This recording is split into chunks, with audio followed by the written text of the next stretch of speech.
This episode of the Rocker Skating Podcast is brought to you by Aura. Let's be honest, breaking in new skates is kind of the worst, right? Blisters, sore ankles, the whole deal. Aura is here to make that way easier. Their skates are built with a one-piece carbon fiber shell that you can heat mold to your foot, so they fit you and not the other way around. And Aura skates have an integrated collar system, which basically means your boot bends with you while giving you the support that you need. Translation: more skating, less complaining. Visit auraskates.com to learn more. Hi, this is Sonja Hilmer, and you're listening to the Rocker Skating Podcast.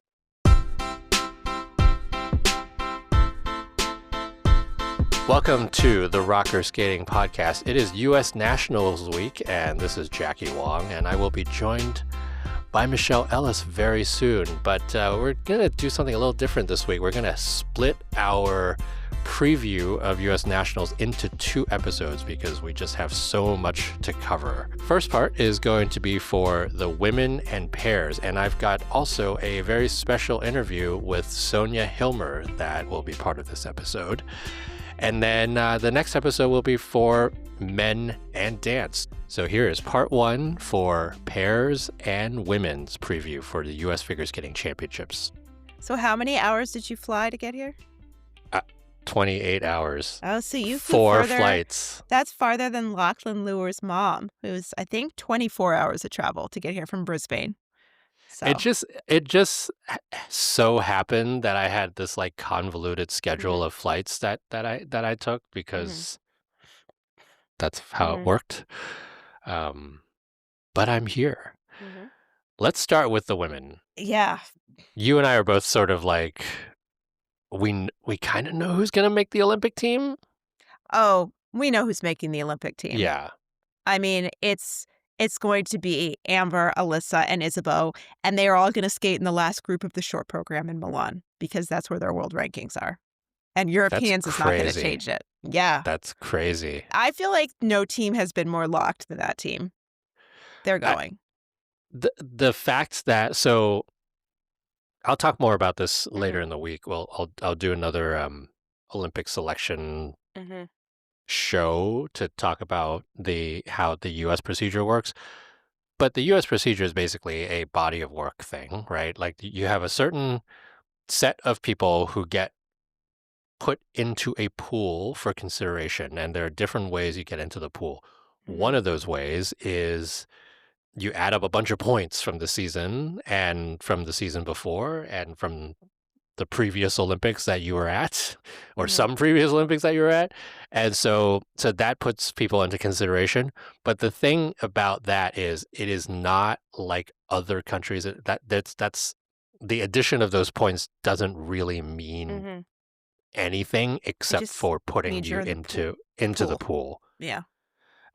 And as we have seen from the last few Olympic cycles, it is very important that you do well in the fall season.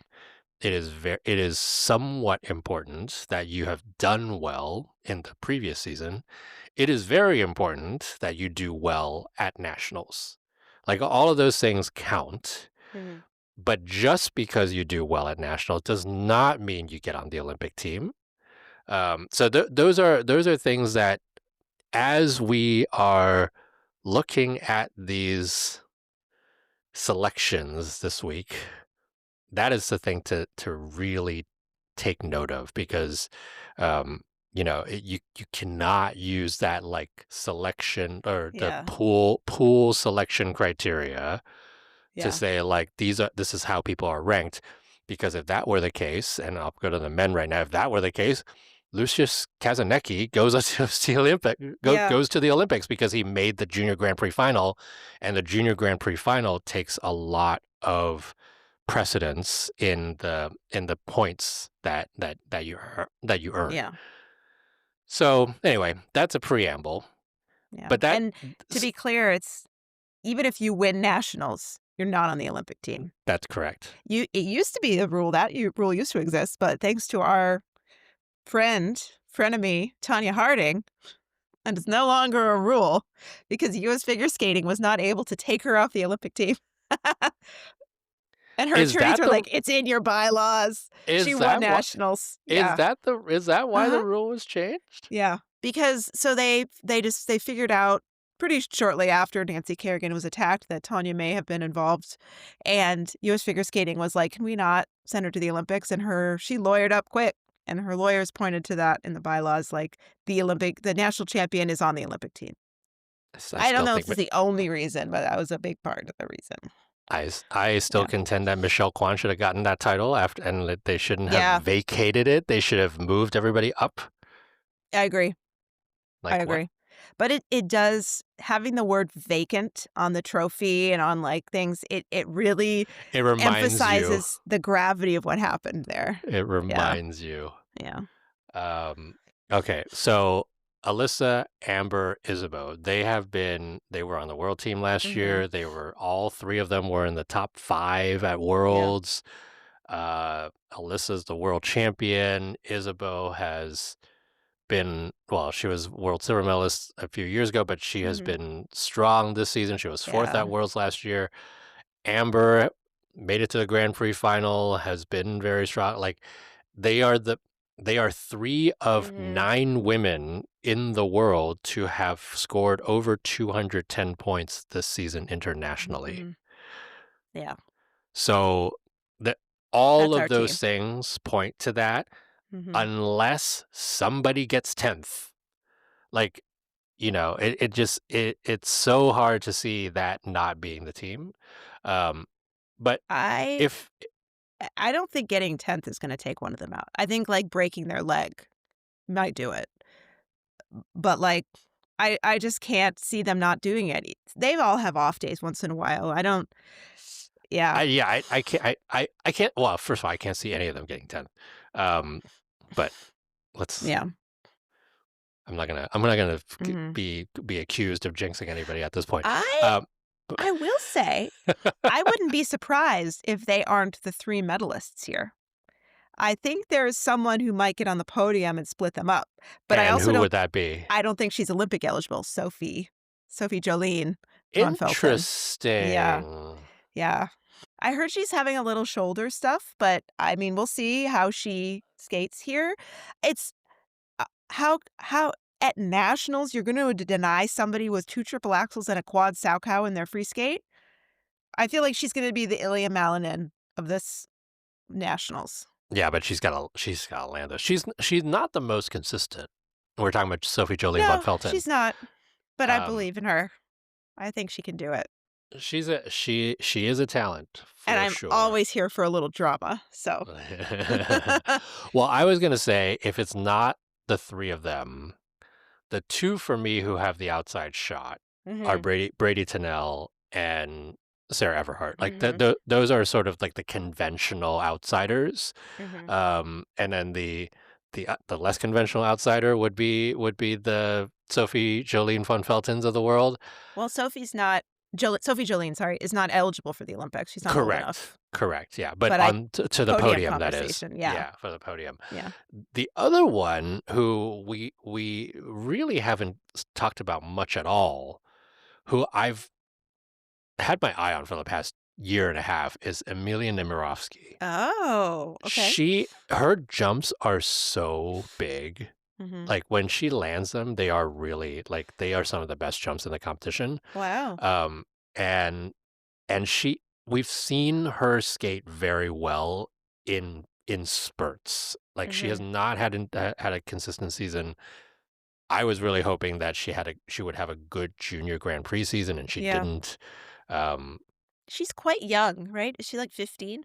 I think she's 15. Yeah, Mm, she's also not Olympic eligible. mhm. So we'll see where she goes with that. I mean, Sherry Zhang last year was Zhang. Does she pronounce it Zhang? Do you know? I do know, but I can't remember. I know we Yeah. asked her last year. Okay. Well, I'm gonna go with Zhang for now. Sherry Zhang, she was the surprise last year of the like. There always seems to be like a junior to senior surprise for the women. Mhm, Um, whether it was Josephine Lee, right, or uh, was it Elise or Logan, one of those, and it was mhm. Sherry. Like there was always somebody. Mhm. And so she had a really strong fifth last year. She has not this season gotten the consistency to sort of back that up.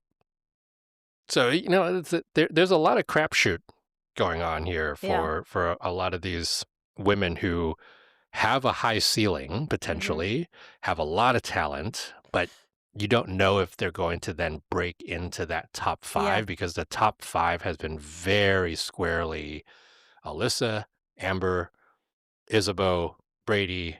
Sarah, in some order. Yeah. And then Internationally too. internationally, yeah. Yeah. And then there's Star Andrews, who Yeah. skated lights out at Skate Yeah. America and then again couldn't back it up in her next competition. Yeah. But I was looking at her results. She has finished in the top 6 in 5 of her 8 nationals, Mm. which I don't think that registered for me until Yeah. now.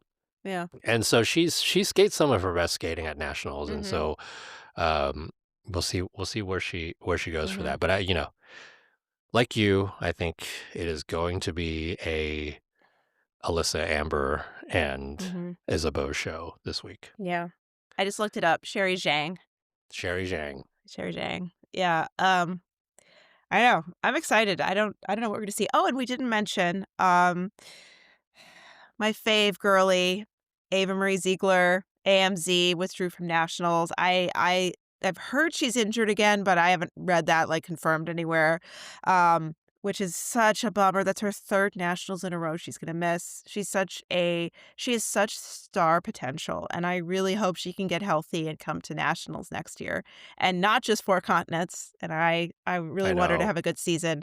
I was really holding on to the hope that she would pull it together this year and be a factor, but, you know.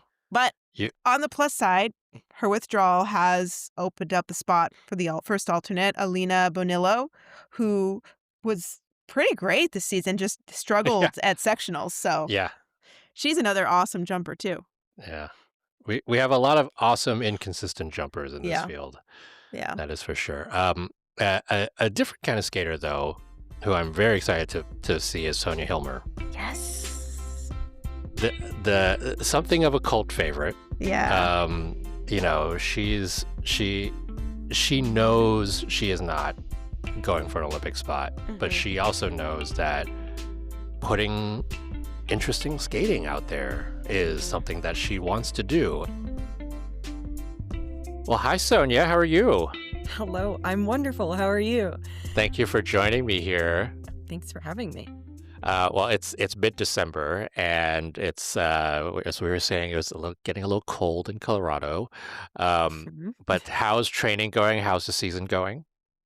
Oh, it's good. I mean, the usual ups and downs. I've had my stuff to work through, but I've found lots of ways to stay happy this year, which I'm really grateful for. What stuff are you working through? Ooh, a little bit of health stuff, Ah, and a few changes, just coaching. I did an equipment change a couple years ago. Getting to know that team has been really great, and therefore getting to know myself better, I think was the main goal with all of this. And I'm really happy with how that's going. that's great. I mean, you are one of those skaters who is somewhat of a late bloomer. You've said that yourself. And you started skating fairly young, but you didn't really get into like the seniors, and you haven't gotten into senior nationals until you were in your 20s. Tell me Mhm. about that journey, and um, going through your skating career and having that perseverance to continue and kind of peak in your 20s. Yeah. So I always knew that nationals was a goal for a long time. And I think that a lot of skaters can agree that we always run into that question from people that we talk to skating about, "Are you trying to go to the Olympics? Can you do a triple axel?" Right?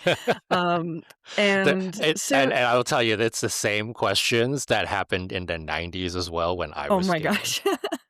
Same questions. It doesn't change. But I I like to think that I'm a fairly intelligent person, and at some point when I was quite a bit younger, I put 2 and 2 together that there's a lot happening in skating that is not the Olympics. Why am I here? Of course, would love to be on that Olympic journey. I don't think anyone would turn that down. But it kinda started to turn into a bigger picture for me of what does this mean to me? Why do it? And I started to develop my uniqueness through that kind of mindset. I was very frequently, like, the good skater who ended up in the middle of the pack, for the most of my life, and I started to expect that, say, like, pre-juvenile, right? Little Mhm. one figuring out what's going on. Um, and it was really honestly through the lockdown that I started to think about it more because at that point, I was an adult and learning things that a lot of my peers were learning at a younger age. And I just sort of decided that I wasn't really gonna care about the perfectionism or I mean, okay, I'm still a perfectionist, but, but that super technical side of it of you need to have this, this, and that to get here. It seemed so cookie cutter in my brain, and it wasn't working. So I just decided to be proud of and show off all the little things that I was doing that at the time wasn't really getting recognition or Mhm. didn't count for anything that I just still thought was cool. And And now going everybody into that thinks it's next cool. yeah, yeah, and I love when people try it too. I love seeing people will tag me in stories and stuff of them trying the stuff. That's what I want. That's what I want people to be doing is playing to see what they're capable of. So that next season when we kind of came out of COVID, I went in with that mindset, and then all of a sudden everything started to come together. I started to get better at technical. I started to get better, even better at performance. And I think people started to talk more in general Mhm. about where was skating headed. Because we had a lot of changes in, I mean, the whole world within the sport, I mean, within society in general. But we had kind of, I feel like we have a little bit of a split now of those who want to see more technical and those who wanna see more artistry, and I really love the conversation going on, especially regarding next year, which I'm so excited about, by the way, with the rules, Mhm. of how are we gonna put these 2 together and bring back some audience and push the uniqueness while keeping this high athleticism part of the sport. Yeah. I mean, there've been a lot of people who obviously know about your counter-rotating jumps, right? Like your triple sow, Yes. double sow. There's also been, I think, fewer people have recognized that your toe pick sit spin is like Oh, yeah. that's an original of yours. I mean, it's just like so many little quirks of the Mhm. skating that you do. Like, do you think up these things? Are you just like, where can I push myself on, the different aspects of things to make it look different? Like, how did these things come about? Um Honestly, a lot of it's really natural. I'm just naturally kind of like a player in Yeah, practice. yeah, My a lot of times I go in with the mindset of how can I do what they're asking, but not what they expected? And like the quote unquote correct way is not the only way to do it. And so the Salchow honestly came out of actually a lot of these things come out of rule changes, funnily mm, enough. Um, it was about that time that we were allowed to do the step axle for a full value as a combo. So everyone puts step double axle in for more points. It was really smart. And I right, actually really love that combo too, which left me with the option at that time in that program of doing plus double loop on something based on my repeats. And I wasn't a huge fan of that. So I was like, what if I did this? I do it every so often in wow, practice. And I just kind of went to my coaches. I was like, hey, what do you think of this? And they were like, why not? Right. So I did it at Broadmoor or our first local.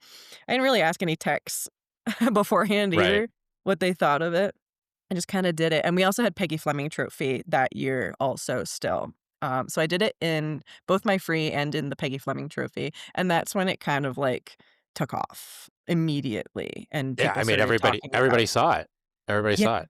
yeah, and they would talked about it there, they talked about it at Glacier, they talked about it at camp, and I think I I have a ISU clarification for it now, which I think is that's so cool. mind-blowing, it's mind-blowing, it's cool. That's as close to somebody naming a jump after you these days, right? Like, Yeah. that you're actually, like, I in know, the what's rules. left. Yeah, Yeah. yeah, that's so cool. But same thing with Um the sit. That was kind Mhm. of like a new feature available that Right. everyone did the camel, and I kind of figured out how I do in the camel, but no one really does the sit as frequently, and the style of it really fit my short. So that was staying there. My ankle hurts every single time I see it. Seriously, as somebody who has twisted his ankle many times doing Oh my things gosh. with Yeah. anyway. Um, and it's very cool. Have you this is a question I've been wanting to ask you for years. Have you ever tried the Lutz? Yeah, I have. Um, it's a lot harder. Yeah, I bet. It's a lot harder. I have a really funny video of me doing a triple Lutz, single Lutz, where the single Lutz the other way kinda just, like, pops up and doesn't rotate at all, and then I just face plant.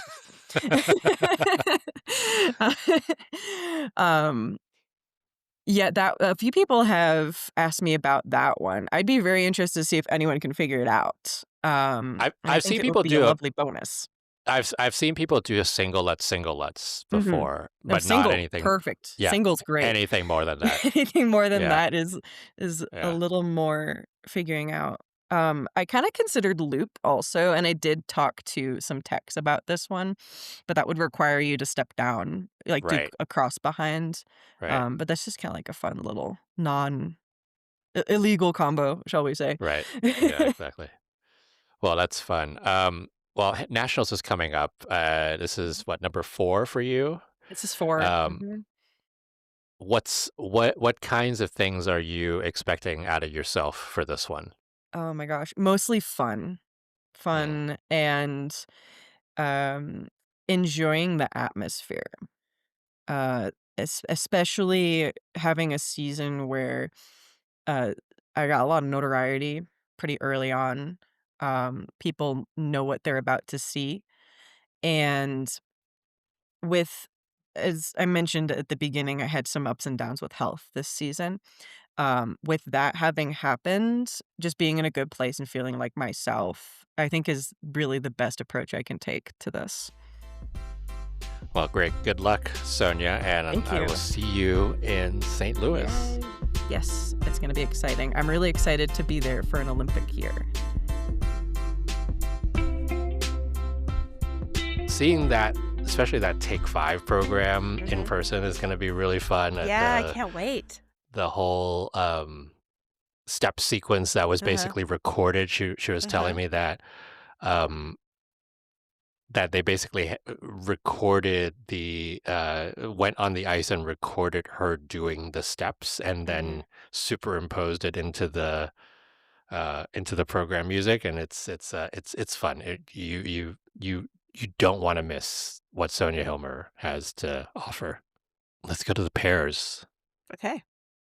10 pairs. This one's anybody's game. There's some It's yeah, right? yeah. Yeah, like, you just really don't know what to expect with this group, Mhm, because if last year was any indication, like, anything could happen. I mean, last year we mhm, came in and we were like, "Well, Cam and O'Shea are gonna, you mhm. know, take the title," and they ended up 3rd, They had a and scary free skate.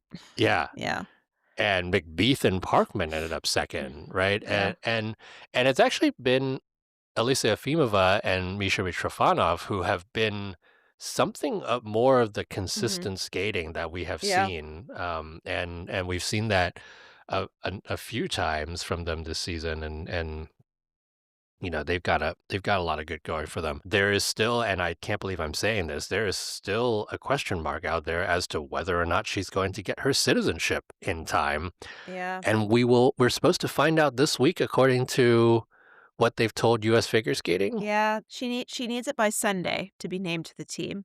And they seem to think that there is a pathway. I mean, I think legally looking at it, I'm not really clear what the pathway is Mhm. because in the US, I don't believe the president can grant citizenship with an executive order. You need additional uh agreements to get there. It has to kind of go through the process. Um, I don't know what's been done so far or if they can get it done.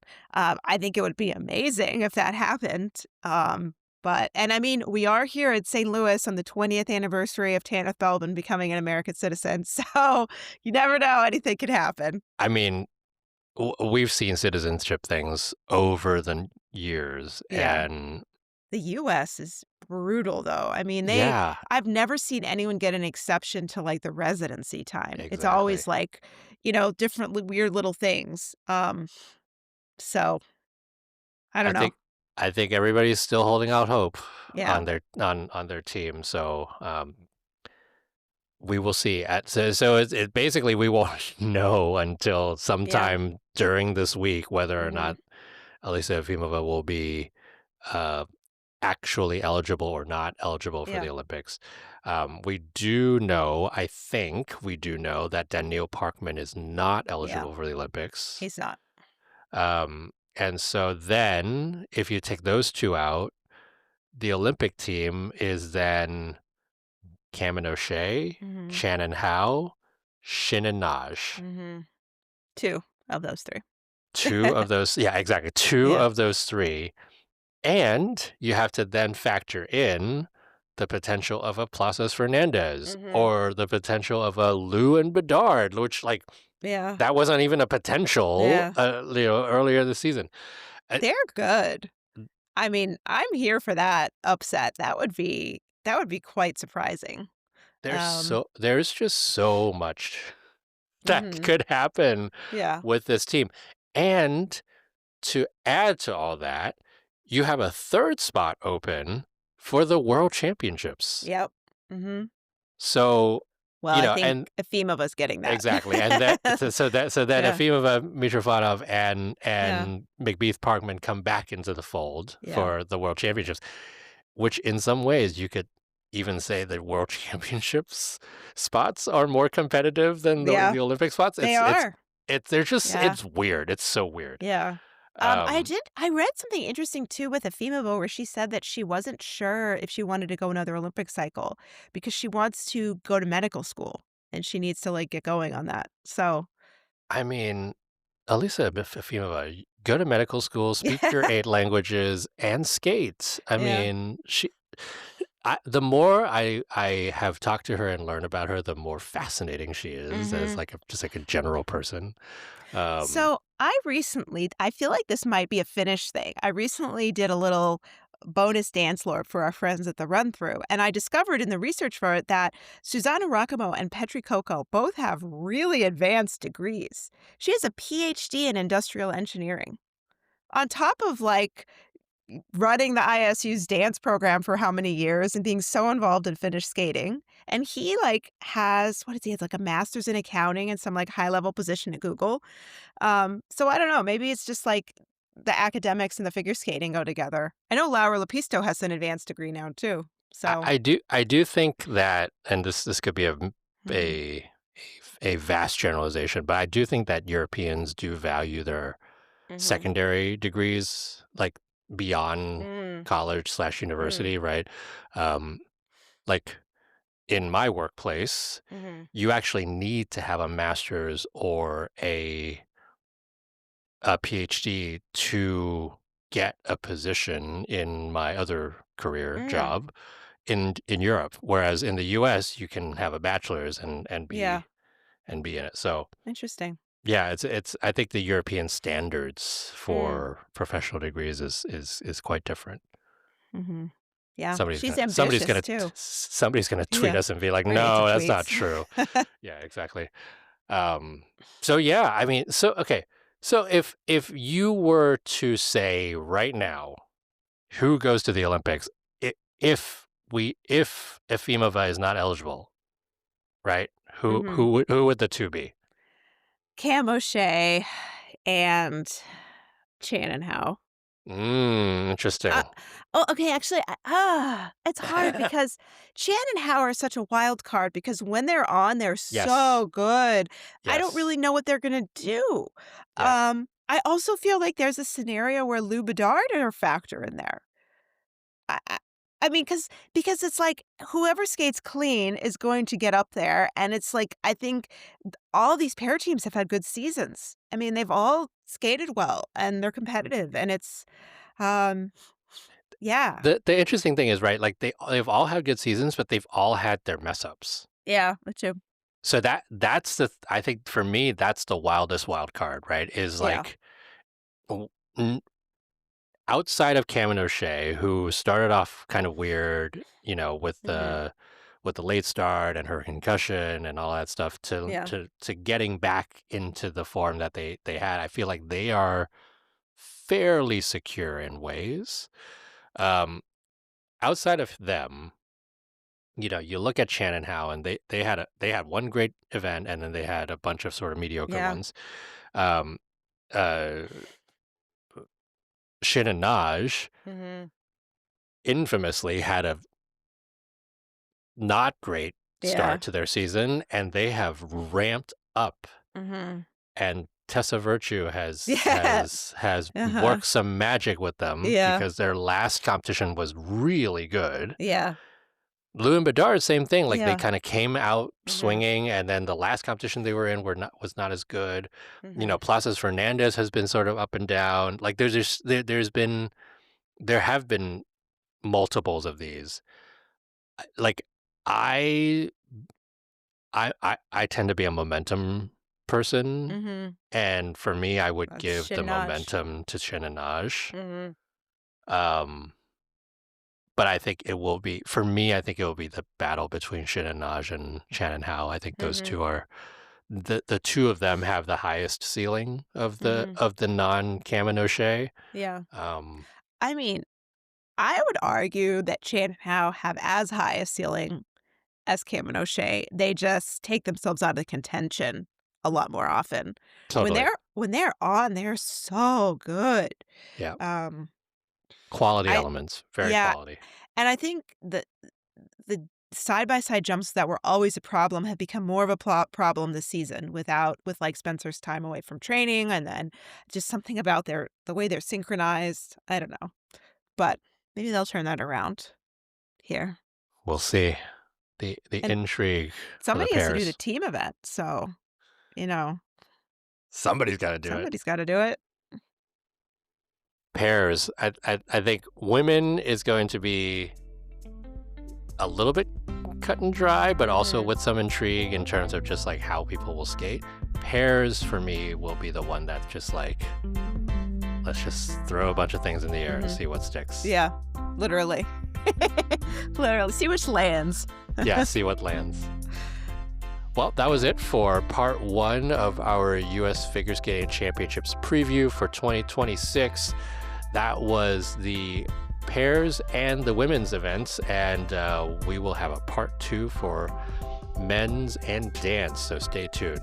For Michelle Ellis, this is Jackie Wong, chief skate nerd of rockerskating.com. Thank you to John Wilson Blades for their sponsorship, and to Tara Nichols for producing and editing this show. Talk to you again soon. Bye.